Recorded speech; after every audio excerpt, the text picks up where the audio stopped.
I'm really looking forward to this because, I just know from our conversation it will be interesting. And welcome very, very much to Conversation.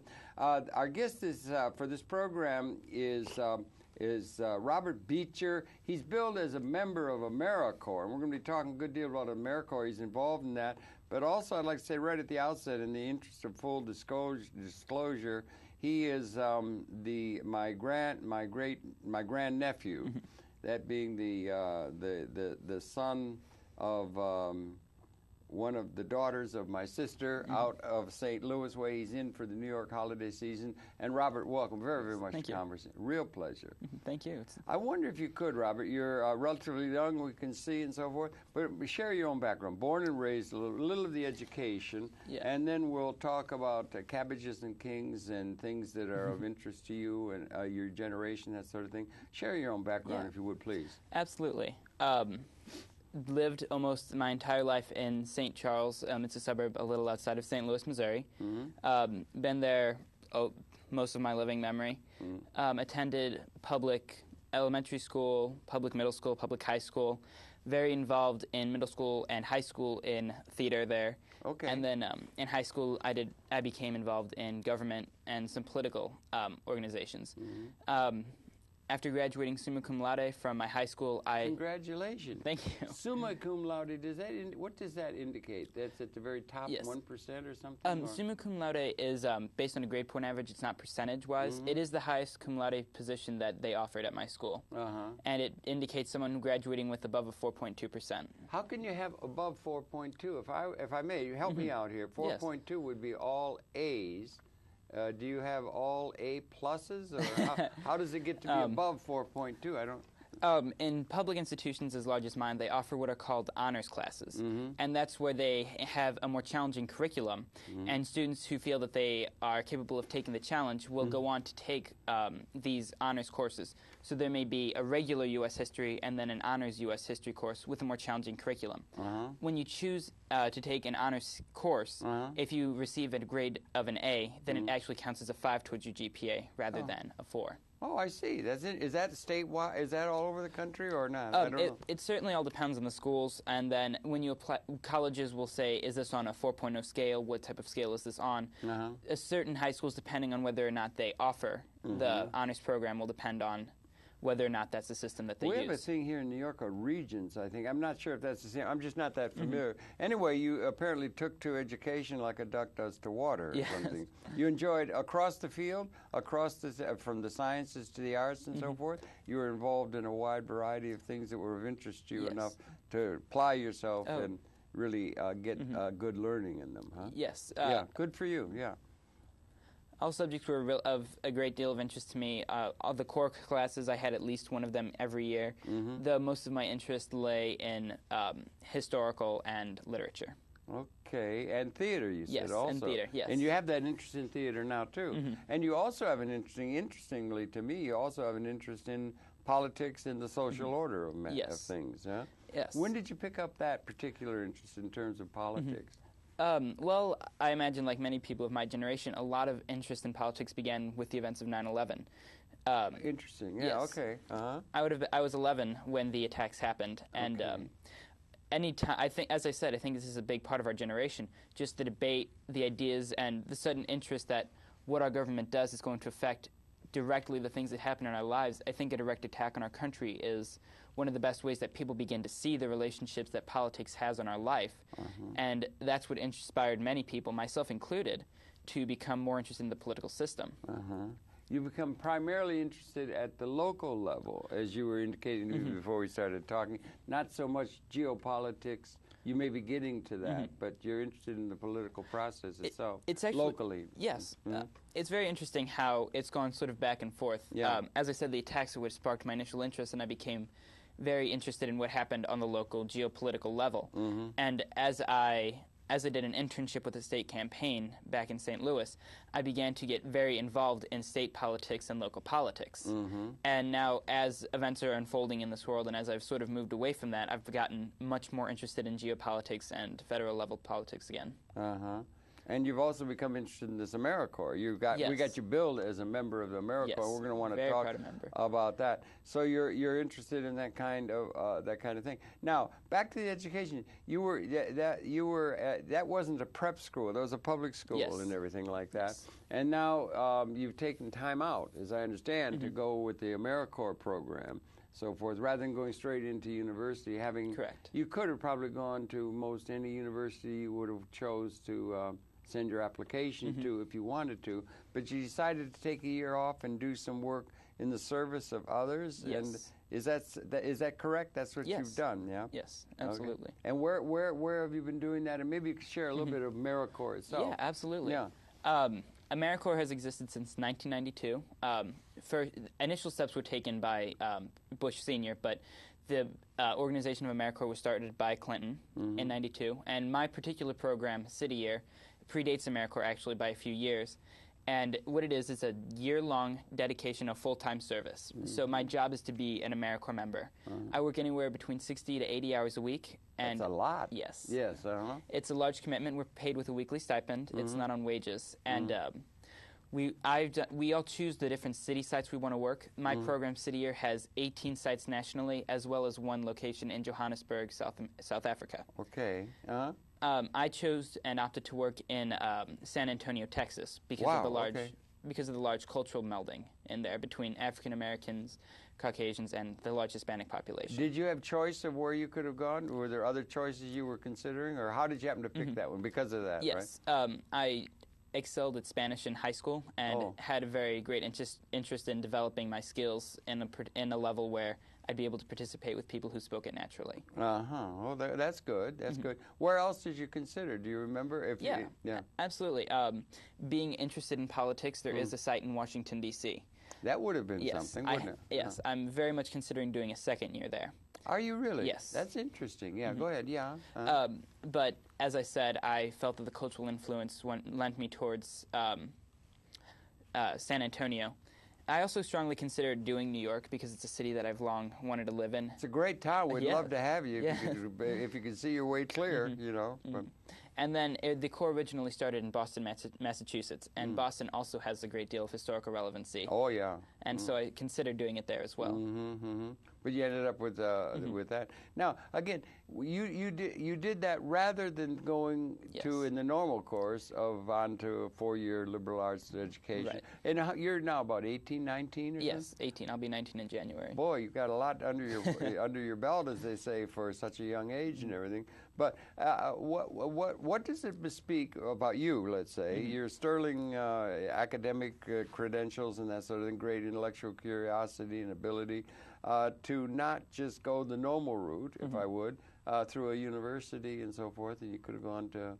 You understand what I'm saying? I think that what it says about me, and from my discussions with other people who have made the same choice, is that it reflects an idealism. The idea that all of us together and what each of us can do has greatly changed, especially in our generation, and we all feel more personally connected and more personally accountable. I think this is something that's a big part of our generation. If you look at, for example, this past election, you see a much larger participation of youth and kids my age. Absolutely. Bruce Springsteen was out there doing it, and a lot of the youth icons were so far involved in it. Yeah. And so forth, He brought something unique to the scene, it would seem. Very much so. And resonated well with the youth. Oh, undoubtedly.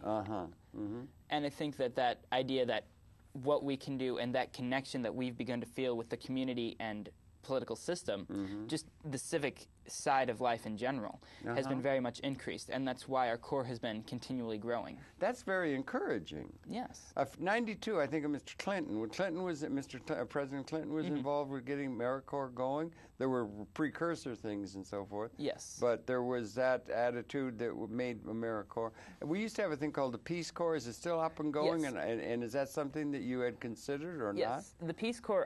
The Peace Corps is still going, still very strong. When I was originally making my decision to defer college and instead do a service program, I did strongly consider doing the Peace Corps.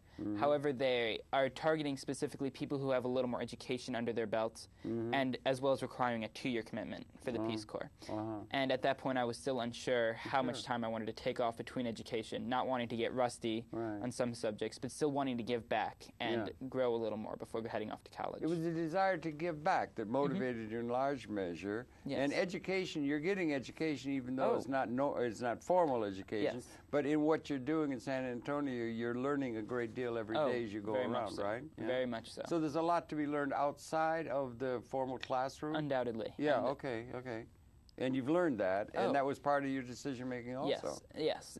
Just being involved, seeing people active in my community while I was in high school made me realize how much people can learn outside of the classroom, and that's what inspired me to spend a year figuring out what exactly that was. People who did the Big Brother, Big Sister program would come back with amazing stories of how they would impact one youth's life. And so when I decided to make the decision to do service programs, I always kept that in mind and the education that they received by helping out others. Well, you could have been. I know we were talking last night because we got together last night at a family gathering and all that, and that you liked, for instance, all aspects of things intellectual. You liked the calculus, you liked the mathematics, science. You're interested in science. You seem to be tending toward political science. And you didn't have the idea that you wanted to go into, let's say, how did you make the decision? I'm just curious. Rather than, let's say, going into physics or into science or biogenetic engineering or something along those lines, how did you happen to come around? And is it indicative of more in your age group and everything who have this calling that is sensed to where it influences their life, this calling to service? Was it that got you in that direction? Yeah, undoubtedly. It's this growing feeling of it's almost an obligation that people who have had such great opportunities in their life truly wanting to give back, truly feeling that it's a part of national service and a part of our duty to perform some level of national service and to give back in some way. Really? Okay. Yeah, go ahead, yeah. And that's widespread. Yes, I think it's very among widespread. The youth, I mean, yeah. Yes. If you look, for example, at high school organizations such as National Honor Society, NHS is a national organization, very well known, and it has a chapter in almost every school. And in every school, we're seeing the numbers of students rising in that organization. And I think it just is a natural call and a natural feeling of students that they should give back in some way. Now, whether or not some students are ready to take the risk of taking a year off to do national service is one thing.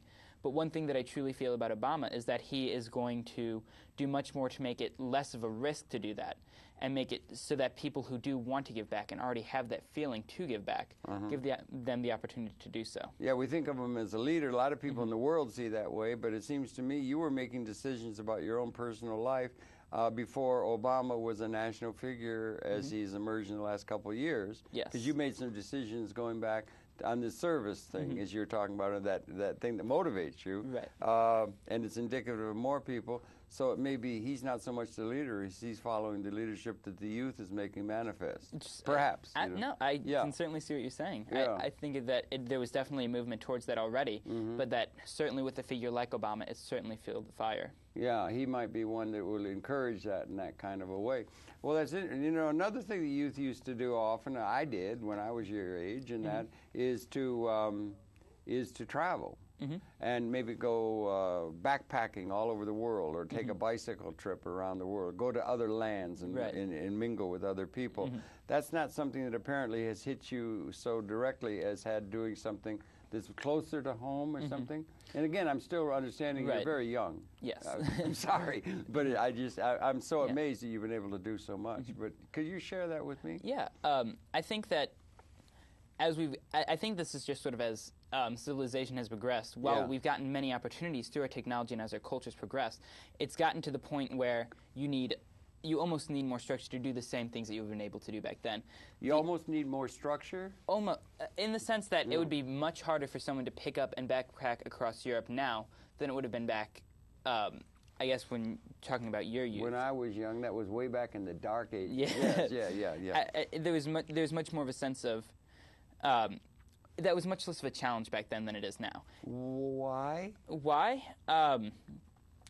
almost because the structure that we have set up makes it seem like taking a year off certainly between taking a year off between high school and college, that's something that is not seen as much towards a education. That's something that's going to be much more of a risk of somebody who is intending to go to a four-year college rather than doing a service program such as this. Oh, okay, that's interesting. That's interesting. Or you could take a job on a tramp steamer and write a great novel like Jack London or something, or adventure, that sort of thing. There's a spirit of adventure that's useful, a part of the youthful experience, undoubtedly. Too. You feel that way? Oh, certainly. You see it throughout people who do decide to do this, the program that I'm doing. There's always a sense of adventure in everyone who's doing it, and you can certainly see a sense of adventure in the people who go to college and switch their majors multiple times, wanting to try out multiple things. Right, trying to figure out what they want to do. Right. Usually, very often there's what do I want to do? I want to become a brain surgeon? Do I want to be? And these things have great long-term commitments of education and that. So it's hard to figure out exactly what you want to do and how you want to go about leading your life and what the values are that manifest it. Youthful. I know for one thing you've got a couple more days in New York, and one of those days is going to be largely used up in going to the Daily Show. Yes. The taping of the Daily Show. And you indicated, and your brothers and sisters and so on indicated, that among the youth, that's where a great number of the people get their sense of the news. It's from the satirical presentations of people like Daly and Colbert and so on. Could you comment on that? We're in television, and so, does that bespeak a certain cynicism toward the established institutions? Is there that kind of an attitude manifest? Usually there is. With idealism, they're saying the old ways are not up to what the future requires that we can so clearly see, and it's an idealistic kind of pattern. Do you understand all of that? And can you make some sense out of that for us? Well, your representation of the youth in general. I don't think that it necessarily represents an innate cynicism. As you were describing it, cynicism and idealism can almost be combined, because an idealist is somebody who looks forward as what can be good about the future. But that in and of itself requires an almost cynicism about what's currently happening in the present. You have to be able to see the problem in the present to be hopeful about the future. And I don't feel that the people who watch The Daily Show feel necessarily a cynicism towards the current established media, though that is certainly the case with many. Seems a lot of the brunt of many of those jokes are along those lines, and those taglines and everything. They're very clever. A great deal of the humor of The Daily Show is directed towards other shows, and that's how it originally started. You also got a feel for theater, so you might like satirical, ad-lib theater and poking fun and that kind of thing. Yes, I'm a great fan of satire, both written and acted out. But I do feel that the that the fondness of students towards The Daily Show represents an idealism, and their belief that what they want to see is something that is picked up by a very well-recognized studio. I mean, it may not have been when it started off, but certainly by now, Comedy Central is a very established channel. And The Daily Show. I talked to you last night. I've been doing programs since forever, and so I did one with a fellow whose name I'm looking forward to reprising it because it was done with the fellow who put that together, or they were in the throes of putting the Comedy Channel together before. Can you believe there was a time when there was no Comedy Channel? Can you imagine living in such a universe? It's very hard. Yeah, right. Having grown up with it, and that's universal across all educational levels and so forth. This idea of looking at the comedy thing that's being done, Colbert and that kind of stuff. He's brilliant in a lot of ways and funny. And both of them are. Funny is good. Yes. Yeah, that's a great way to learn. Anyway, so tell us some more about San Antonio. You're down there. You're involved. What is the work involved? What are you doing? And how does it work? And how does AmeriCorps, put things together? Right. Well, the program that I'm doing is just one part of AmeriCorps, and it's the one that I have obviously the most knowledge of. The program I'm doing, City Year, it's all connected. We have a headquarters in Boston, Massachusetts, as well as I said, 18 sites nationwide. This is a federal thing. Yes, it's actually international. We have a site in South Africa. And what it is that there are staff people who have been trained in headquarters, and there's constant communication with them. Obviously, with the advent of the Internet, there's a great deal of opportunities in networking that goes on. Sure. And the staff members recruit new members for the following year. We go in, we go through training that has been approved, and it's relatively standard throughout the course that I could see somebody who's doing it Chicago, New York, and we'd be able to talk about similar things. Yeah. Okay. And after training, we're split up into certain teams based on our strengths and weaknesses, and different teams will work in different things. We have like for example, in San Antonio, we have one team that works and exclusively in a middle school. In that middle school, they do mentoring with at-risk youth, as well as helping out with lunch clubs and helping out in the after-school clubs. What's a lunch club? Lunch club is just an activity that kids can choose to do during their lunch period. They're extracurricular enrichments. There's one that's arts and craft. One of our core members, and one of the great things about City Year is it allows you to take your personal interests and use it towards your service. Have you done that? Yes. At our elementary school, we work in an academy, which is pre-K all the way through 8th grade. Okay. And as you mentioned, I'm very interested in theater, so we're starting a drama club at our school. Okay, that's good. That Yes. gets people involved. And you're doing that in a system. How many people are involved on maybe you don't know, but in this AmeriCorps idea? I don't know necessarily. Sort of like a domestic peace Yes, corps it's thing? very much the idea behind it when Clinton started it. Was a domestic version of the Peace Corps. Now, I don't know the numbers for AmeriCorps itself. I know that with the abundance of AmeriCorps programs, there's a lot more than the figure I'm about to give you. I know that my particular program, City Year, currently has about 1,500 members. 1,500 members nationally? Yes, 1,500 nationally, as well as the international site in South Africa. Do you see that very likely expanding? Very much so. Okay. The patterns of the program itself have shown escalating numbers. We've started a new site almost every year. We've had a new site. This year, I can't remember which site is new this year, but there have been years where we've started 2 or 3 at a time, even because of our expanding numbers. And the Obama effect, to call it that, he's got his mind on the economy and things like that pretty much now, and all the kind of, not to mention Mumbai that just happened with that international challenge and everything.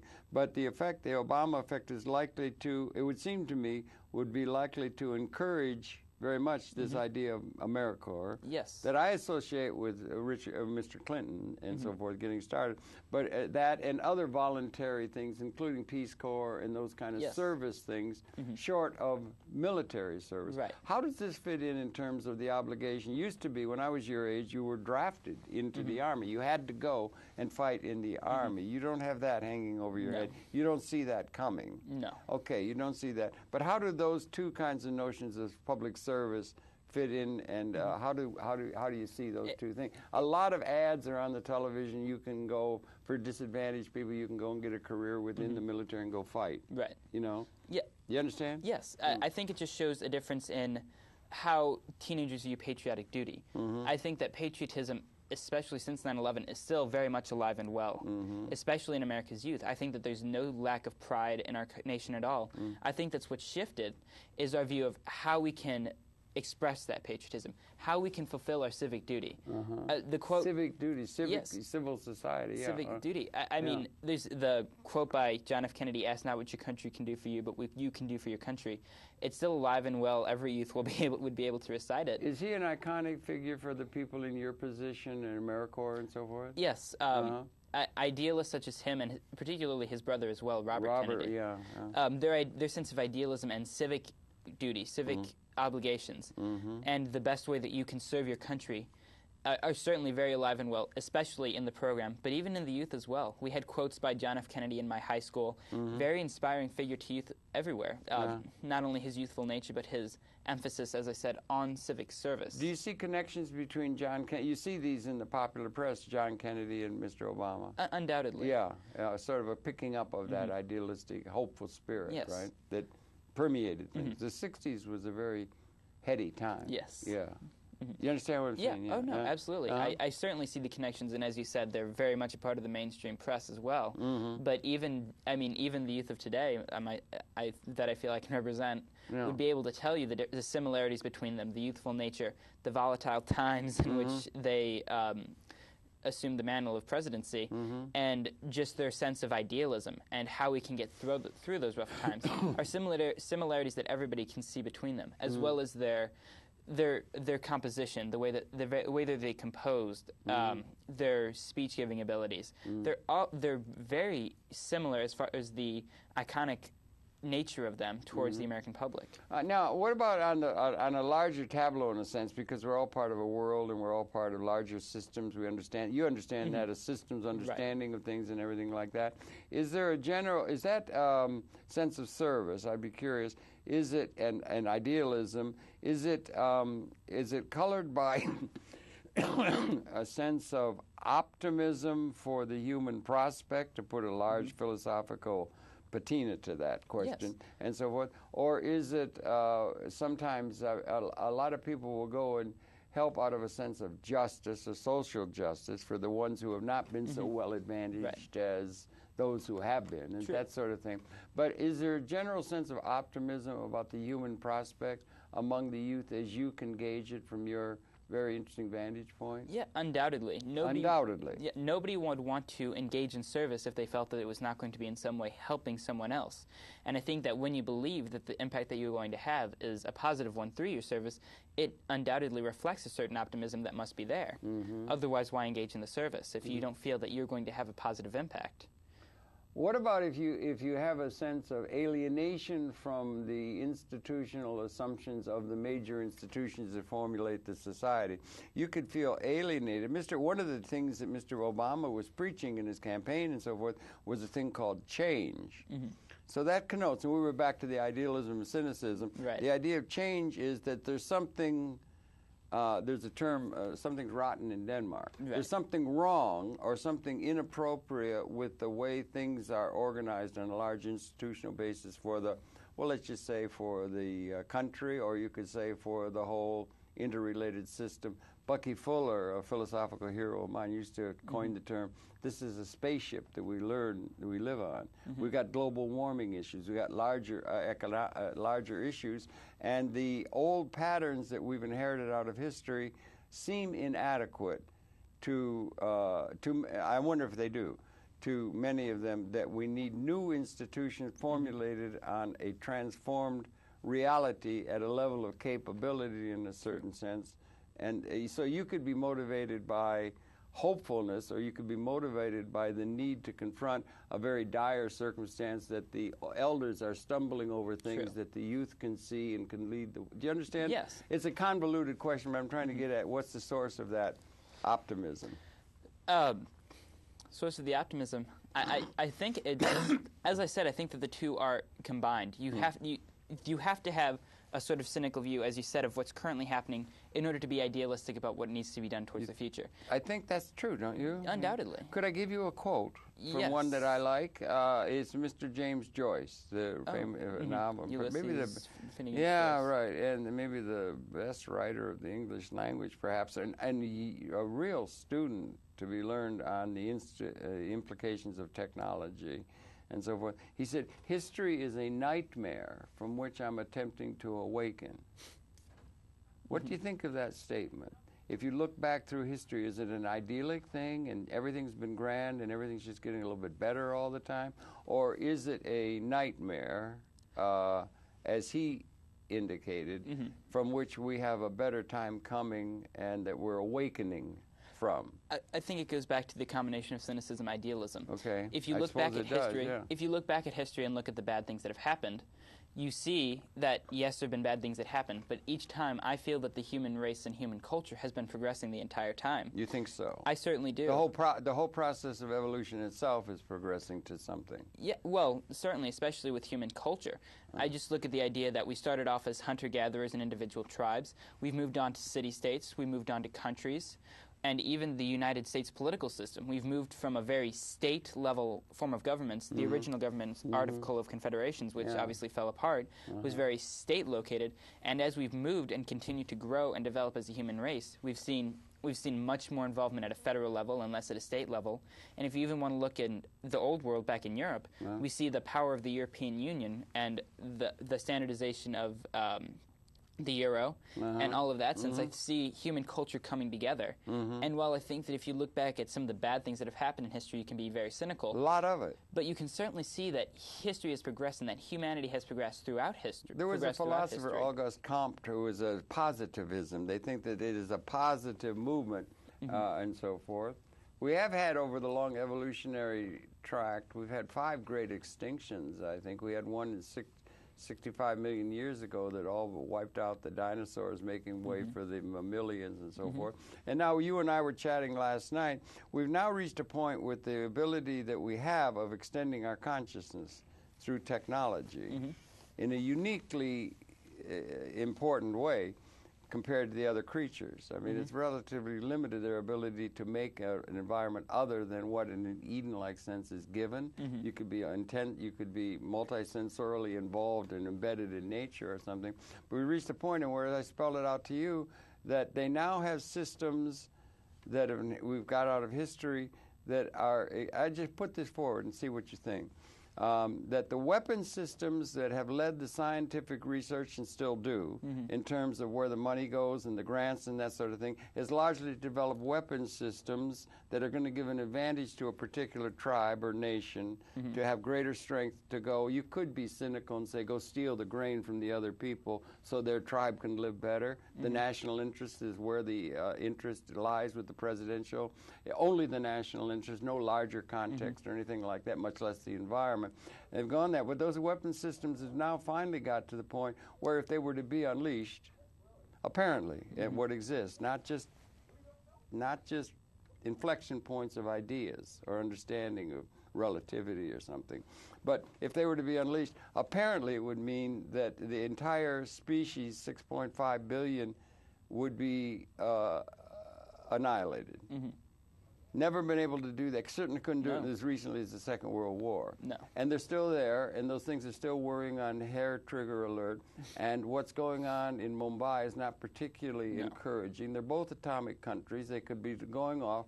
And that the institutions in which those things have taken place, the nation state itself, or the mafia don kind of attitude of realpolitik, where they just fight for their own group and so forth, are still in place in terms of the national notion of what constitutes responsible political leadership, could lead one to think that there is reason to be very cautiously concerned about whether the fate of this species and where is it going, and existentially, what are the significance of the fact that we live in a time where we finally become so clever with our extended consciousness that we can wipe out the whole ball of wax.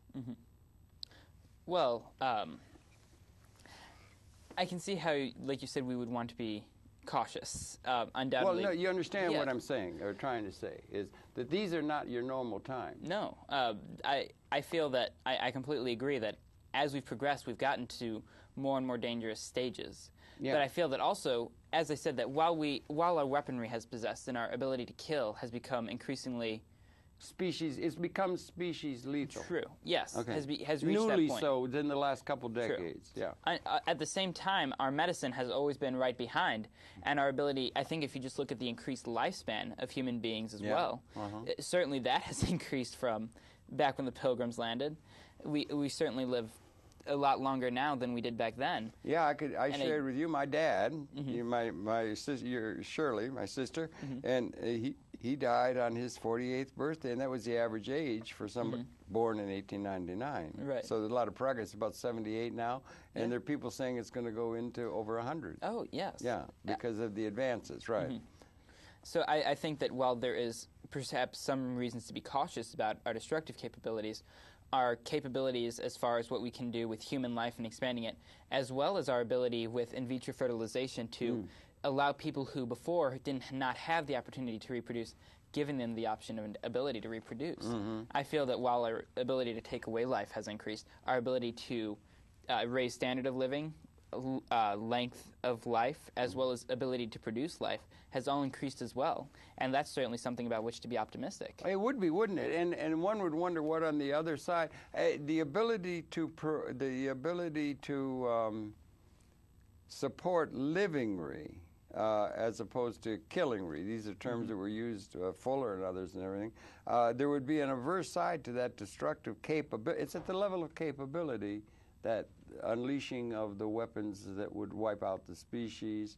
That's only at the level can be modeled. You cannot test it to see if a couple people would survive in New Guinea or something, just to test it with scientific, thing. But on the other side, what would be the averse side of that destructive capability that would be, in a systems way, characteristic of the positive side that is equally existentially significant in terms of our capability? And is there a problem that we've had institutions predicated within a particular context that do not and are not able to serve because they're coming from a condition that's been fundamentally changed at the level of capability, if you can understand what I'm saying.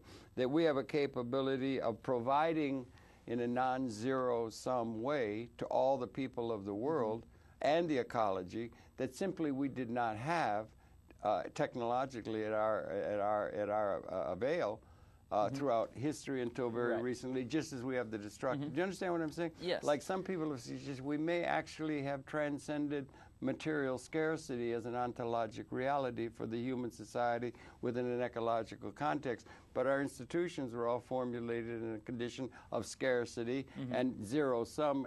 If one wins, somebody else has to lose. Right. Maybe there's new opportunity that the future is allowing, but our institutions are predicated in the past, and we need a new basic premise for the institutional structuring of our institutions, as you say. And it's not there because we're all enthralled to the history, and they have a saying, we drive fiercely into the future with our eye fixed firmly on the rearview mirror. The institutions are in place, do you understand? Yes. And how do we deal with that conundrum? Well, I suppose the best way to deal with that is one of the best things about our, as you've said earlier, one of the big parts of Obama's campaign has been change. Yeah. And I think that the greatest thing about our institution is that the institution lends itself to being changed to another institution if necessary. We have a constitution that is a living document that, if need be, is changed. And I feel that while we do, as you say, we drive towards the future while looking out the rearview mirror, I feel that I fix firmly on the rearview mirror. On the rearview mirror. I feel that by doing that, we do allow ourselves to change towards what comes next. With the eye fixed firmly in the rearview mirror, at least we're continuing on a slope. If you view us driving towards the future on a slope, and if we're still fixed in one direction, at least we're not going to hit any unsurprised bumps, except for what's in the future. Yeah. And I feel that specifically with the institution that we have as a democracy, that's what has allowed us to live and thrive for so long, is our ability to change and adapt. By the way, you're talking about the United States of America, not the planet. Oh, okay. True, although I do feel that the planet has become increasingly more democratic. You move from the point of history where you have the city-state of Athens and a couple of African tribes being democratic, and you've moved... Well, with all due respect, Athens, Periclean Greece was based upon slaves. They had slaves. They based it upon slaves. Aristotle said they would always need slaves so some could lead the life and the mind and the spirit to make, until and unless the loom learned to weave.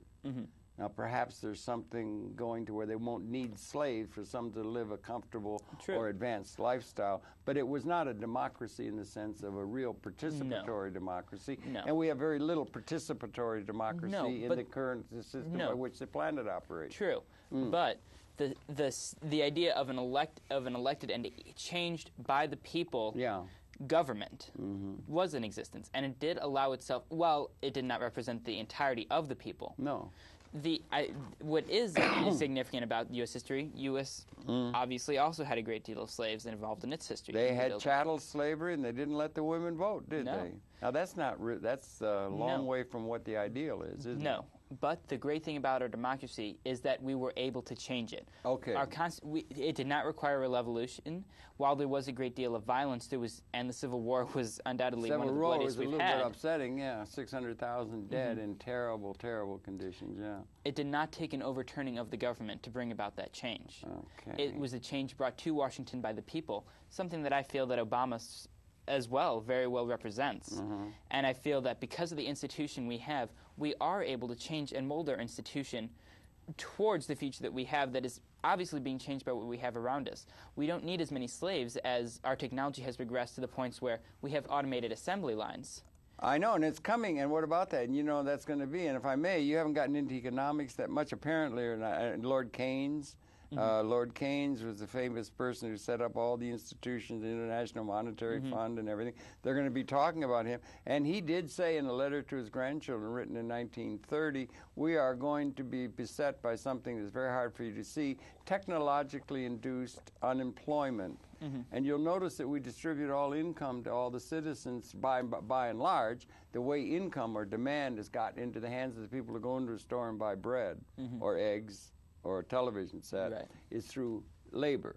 They have a labor contribution, and the labor is going to be undercut. And Aristotle said if the loom learned to weave, we might be able to get it out of zero sum. But that's a political thing, and we're locked into the idea we're going to distribute income to people through jobs, not through any kind of ownership of the robot that's creating the wealth. But see, I disagree. I feel okay, good. I feel that as we've progressed, we've become more and more of that. And I feel that if you look throughout history, we've changed from being a largely agricultural society in our inception to a largely manufacturing and industrial section. And I feel that certainly if you look at if you just want to look at the impact that the financial crisis has had, we have to pay attention to that now, don't we? The reason it is having such a large effect is because we've become such a service-oriented nation. Right. And I feel that while you say there's not as much control of people running the looms, or the robots, in the analogy of the looms, I feel that that's untrue. Okay. And that I feel that every time that technology increases, you increase the jobs needed for that technology. Well, we certainly did. As long as people are willing to take the steps to get to that level. Obviously, to be someone who runs the robots who do this, it requires a different level of education. It requires somebody who has a degree in engineering to be able to figure out how that runs. But as long as that ability of people to get that education and have the tools that they need to get the jobs, technology, and specifically with the institutions we have, our economy will always lend itself to there being jobs created by technology rather than destroyed. You say, or we could make work. They did in Egypt. They used to make work, and they called building a pyramid, and they would get 20,000 people to drag a big stone across the desert floor. Public works are always a great way. Well, public works, you're doing public works is probably coming back. CCC, they had the Public Works Administration in the Depression, in that 30s in Mr. Roosevelt's time, and they got a lot of things would be done for, let's say, artworks and so forth, and that kind of thing. But the arts and most of the things of the goods of what would be called civilization are given very short shrift within the overall parameters of priority within the society. It all goes towards science and math and technology and weapons. That's the major thing that leads the It leads the leading edge of research and development, and it doesn't give much to the arts or things like theater or poetry. You have a very hard time making your way as a poet, you'll notice, in the United States, more so even than in Europe. There's something given to the arts. But that's a matter of priorities. And the things that really are the most important and enduring are given very short shrift in terms of a very geopolitically, what do we call it, realpolitik view of the world. That's still in minds of many. Apparently people just went to Mumbai, think they're not being considered adequately within the thing, and these kind of things are boiling up. You understand what I'm saying? I'm not sure I necessarily saw the jump there. I saw you talked about the fact that there's a problem with there not being enough, or you talked about the difference and the disparity between the funding provided towards science and technology rather than that of what you said is the main part of civilization, the arts and stuff. And as somebody who has been very involved in theater, I certainly agree in the importance and significance of the arts towards a culture. But it's not well enough supported. Do you know how many actors there are walking around wanting to be a star in another movie and waiting on tables because there's not enough venues for expression of the arts, for instance, let's say, for instance, or the things that are really culturally advanced beyond accounting. I agree that there's not enough emphasis placed on the arts. I mean, I think that it is a fundamental part of our culture, and I believe that it's something that has been seriously underrepresented and has not received as much import as it should. However, I also think that if you want to look at our trends towards how many people graduate with degrees in engineering, science, and mathematics as opposed to other nations, and why are we falling behind? But why are we opposing it to other nations? Are we not beginning? Don't you want to begin to start seeing things in system terms, that everything is interconnected, we're all interconnected, the whole world? And looking locally, they say, is a little bit parochial. In a sense of the old system. Now the climate thing is coming. Are you aware of that or thought about it, the inconvenient truth of Mr. Gore's calling attention? Undoubtedly. That it's a whole seamless web. A whole system is interconnected and the ecology matters, and there are lots of issues beyond the mafia kind of oriented territorial wars that are fought on local issues. But I feel that as I've said before, I feel that all of human culture, the territories, the tribes, as you describe, have become larger. So that a tribe isn't New York. A tribe is the United States of America. And it's becoming more and more where the United States of America maybe becomes NATO. And I think that we've been seeing these tribes expand and grow. Those are all defense things you're sent to. They're defense. I feel that tribes a lot of times begin as that. They begin as alliances together for a common good. Generally, that common good is security against foreign tribes. However, I feel that while it begins that way, and that's how it is as the inception, it generally tends to grow so that in the efforts and in the idea and in the interest of preserving security militarily, you see better trade agreements between them. And along with better trade comes a better exchange of ideas. Along with better exchange of ideas, you begin to see a cultural molding. Okay. And so I believe that while I believe that maybe generally the tribes initially get together for the idea of security, we do eventually see that molding into one tribe. And I think that, again, the best way we see that is the 13 colonies. Ben Franklin said, "We must all hang together, or certainly we shall hang separately." Yeah, right. And I believe that it was very unique at the time. It was. And I think that you see 13 individual tribes coming together initially for military support. And now you look at the United States as it is now, with so many issues being decided on a federal level. Yeah, that's true. Yeah. And I certainly see that you may view it as being selfish or barbaric to look at just the effects of a nation. Or just the effects of outdated, maybe outdated to look at a specific tribe.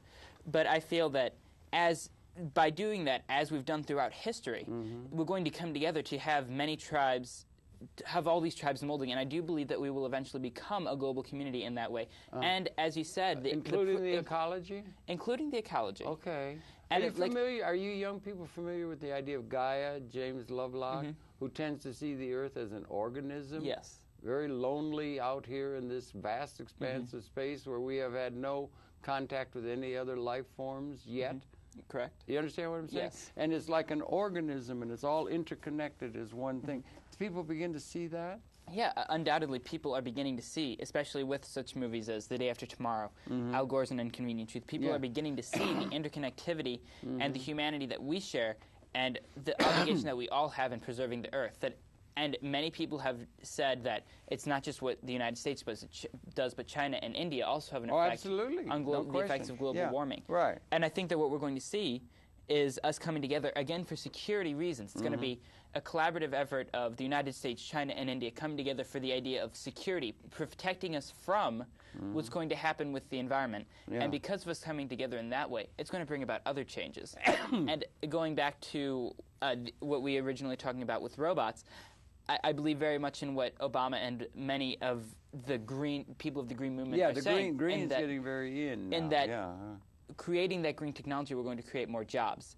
And again, I think that better technology is going to create better jobs, us coming together as nations, collaborating to prevent what could potentially happen as a result of global warming, and is going to create more jobs, not only in what we do with our technology, but also in networking with other nations to prevent the potentially catastrophic events of global warming. Very good. Well, that's very good. That's hopeful, of course. Whether or not it's going to be jobs, I'm not sure, but that's another issue. That has to do with macroeconomic policy and so forth.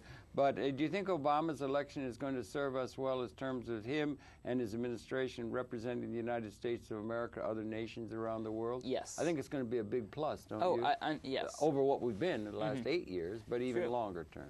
True. I think that just not only his policies, but also the image that he projects. Yeah, of himself. Exactly. Yeah. He's always presented himself as almost a public servant, and much more than I feel politicians in the past have done. He's a public servant, and I think that with that demeanor and his policies as well, he's going to give the impression to the world that he's somebody who's willing to work as a servant to accomplish what needs to be done. Again, that service notion. Yes. And that's got a civil society feel to it, doesn't it? And what I feel is that, as I've said before many times, the idea of civic and what you're community is expanding from being just the United States to being the entire globe. Yeah, and there's hope in that, don't you think, in the Yes. reaching out for that kind of thing?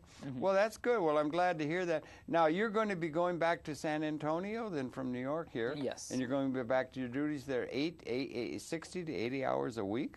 You're really busy down there, Yes. working all the time and everything. Yes. And then have you got thoughts about picking up on the formal education Yes. again? Or how do they mend, and how can you make this transition, having learned what you have? And obviously you've learned well, but Yes. you know what I'm saying? Yes. Well, as I was talking about earlier, all teenagers have a sense of adventure, and rather than switching majors multiple times in college, I have a much better sense of who I am as a person. Okay, that's important, yeah. And I feel that it's very easy to just, the actual application process to colleges is relatively simple. Yeah, yeah. It doesn't change much from being in a high school to being in a service organization. With what little free time I do have, I fill out the applications, write the essays. The thing that's changed is the perspective that I can bring to my essays, as well as how it's going to affect me once I get to college. And I feel that in both ways it's going to have a very positive impact. And my service now, how it's changing my application to these formal institutions is what I'm going for, what I'm looking for. What are you going to go for? I understand you might try to think of having something to do with the political process. Political science. Towards the end of my high school, I was somebody who was constantly flip-flopping theater, political, my two chief interests.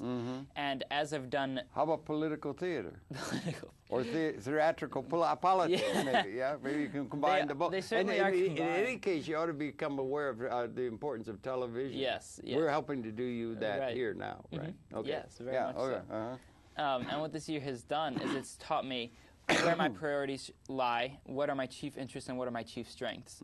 A big part of this program is leadership development.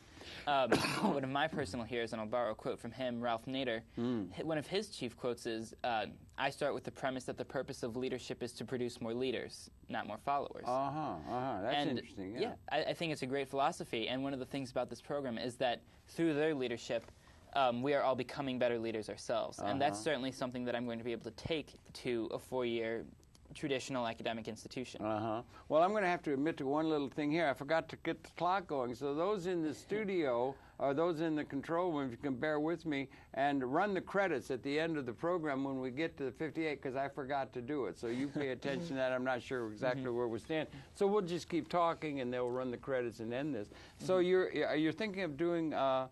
you got universities in mind that you're... Yes. And what are they? And let's see, where do you stand now? This is December, right? Yes. And you're going to end your AmeriCorps term in June? Yes. Okay, and then that September you're thinking to go back to university? Yes. Where are you thinking of going and to study what? Well, as I've said, I'm relatively certain that I'm going to be going in for political science. Political science, maybe public policy, but something along the lines of the bigger idea of our government. And so probably political science, that's the most traditional. As far as where, I've applied to a couple of state schools in Missouri. Truman State is very well known, very well Truman renowned. State? Truman State University. I didn't know there was. It's in Missouri. From Missouri, yeah. Yes. And it's not down in Fulton where Mr. Churchill gave his great talk. No, but it's in a very rural setting.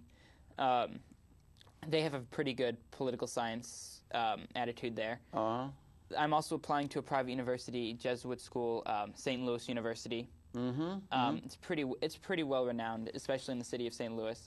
I'll be sending an application to Washington University. Okay. Yeah. Again in St. Louis. Yeah.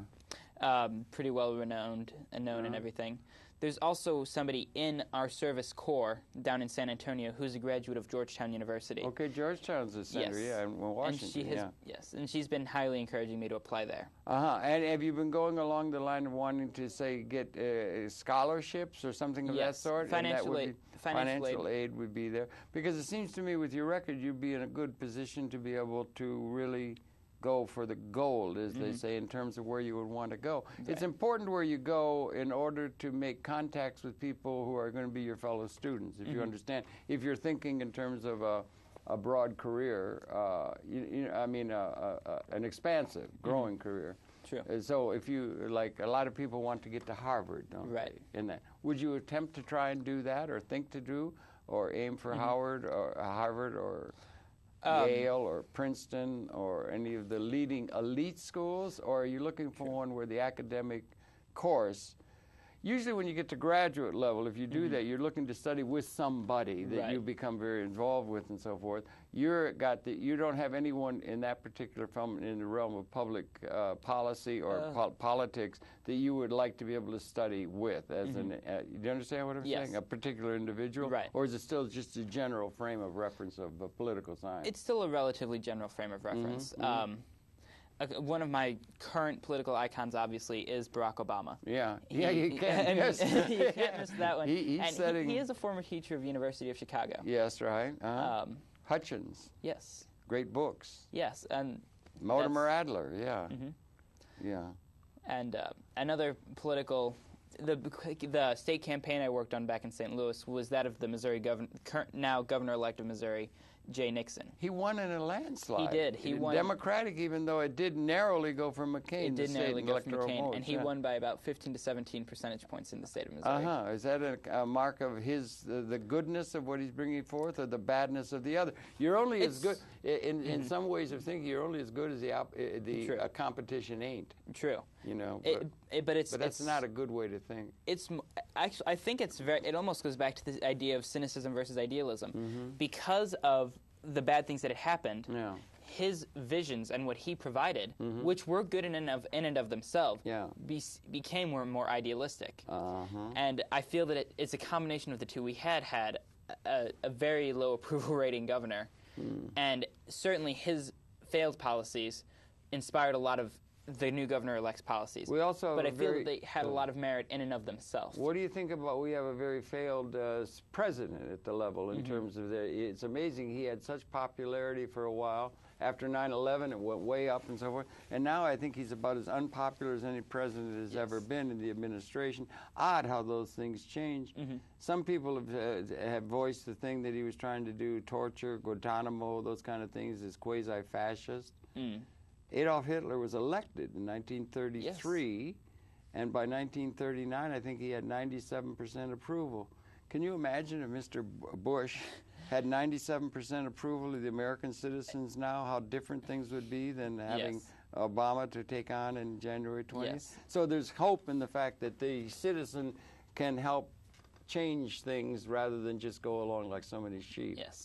Yeah. Yes. And you'd like to encourage that general trend, right? Yes. For the country and the world. Good idea.